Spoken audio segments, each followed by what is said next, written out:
I think the DOE, I mean, obviously, whatever they've done previously with the other folks that have not followed the law and have not given parents the opt-out, I think that they'll probably follow through. I know they're working on that, and I know you had a situation here in Brevard. It's interesting.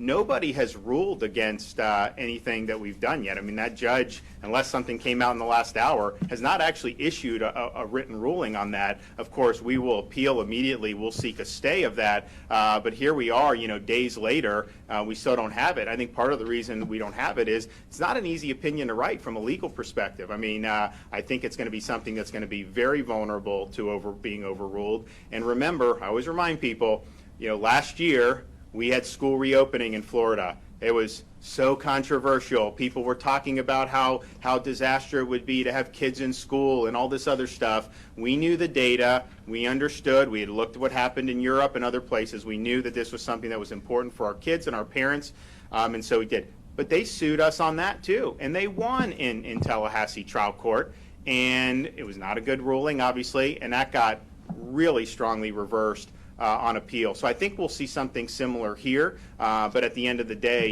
just honoring parents' rights and parents making these decisions, I think is really significant. It's interesting. I mean, think about if a different school district banned anyone from wearing a mask to come on campus, what would parents who want to have their kids wear a mask, they probably would go to the Parents' Bill of Rights and they'd probably sue, and they'd probably win, because ultimately that is a parent's decision.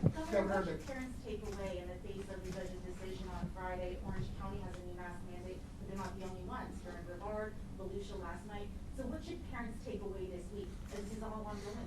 So I would just say, I think there have been some local authorities who have violated the law and have basically taken the decision-making authority out of the hands of parents.